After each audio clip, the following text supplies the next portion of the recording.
I've picked wild roses for years, but only used them in my artwork. I love drying them and then putting them into my encaustic collages, preserving a little piece of summer. But this is the first year I'm foraging them for wild crafting, and now that I've started, I don't think I'm going to skip this one again. Today, I'm going to show you how I gather them and the 3 things I love making with them: a rose syrup for drinks, a rose water mist, and a dried potpourri blend with wild herbs from the same hillsides. There's a couple of important points to share about foraging wild rose. One is using responsible foraging practices. In the state of Colorado, it's illegal to pick wildflowers on public lands. So if you're in Colorado and want to forage, hopefully you can find some privately owned land to do this. 2, I prefer foraging in the morning where the scent is the strongest, and that can definitely make the work feel more meditative and very sensory.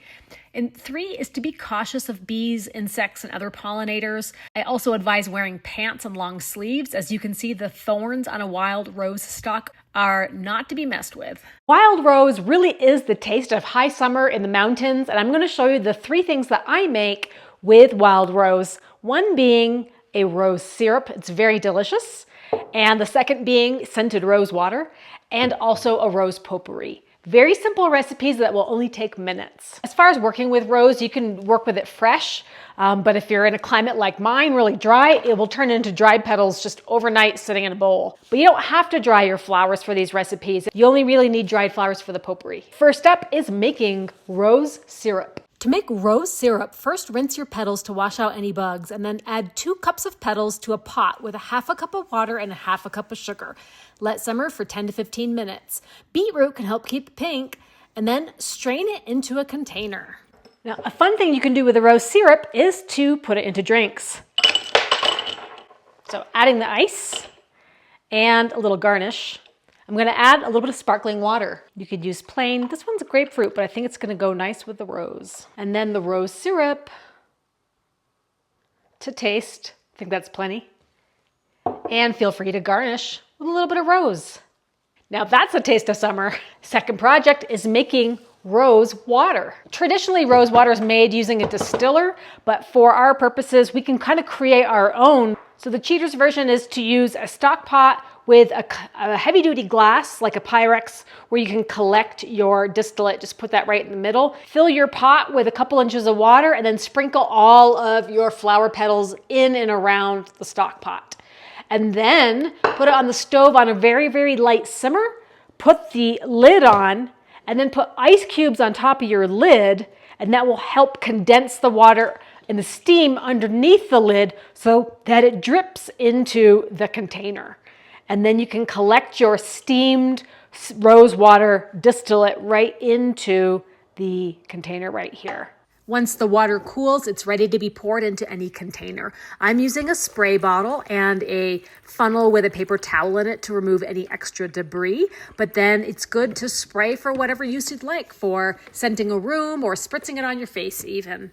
And then when it's all bottled up, you've got a wonderful rose room spray. You can put it on linens, on towels, or if you just need a little pick-me-up, a little refresher, fits your face in the middle of the summertime, and just get the aroma of fresh roses. It just smells so good, I can't even explain it. So definitely give it a try. It doesn't take very long, very simple ingredients, very simple tools. Our last recipe is for potpourri. So the rose petals are the base. I'm gonna add a couple of other aromatic plants that are local to our environment. One is white sage, and the other one is yarrow. I just harvested these, so they're not dry yet. So I'm gonna actually put them in the microwave to kind of speed dry them, and then we'll add them to the potpourri.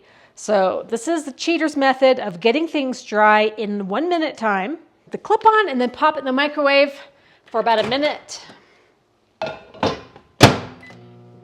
I can smell it already.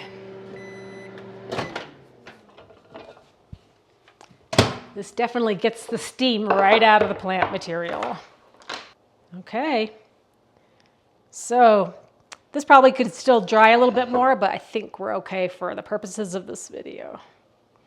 All right, that's the white sage, the blooms, and then the leaves I'll just separate. Nice color combos too, but I'm not kidding, it smells really good in here. Another thing you can do is make little sachets with it and sort of fill up your sachet. I mean, talk about a nice gift. Or, you know, you could send up a drawer. Smells great. Love it. So there you have it. The rose syrup and the rose water and the rose potpourri. Well, I can't believe it's taken me this long to finally make rose water and rose syrup and rose potpourri. And if you know anybody with roses on their property, or if you have some of your own, definitely give it a try. I'd love to hear if you've ever made your own rose water or rose syrup. I hope you're enjoying my summer foraging series. This has been kind of fun. It's keeping me accountable. I've got some ideas coming up involving foraging arnica and plantain and yarrow, and even some king bolete mushrooms. So definitely stay tuned if you love the foraging content, or you just like wild remedies, or just more slow living from the greenhouse as that gets going. More to come on that topic. See you soon. Take care.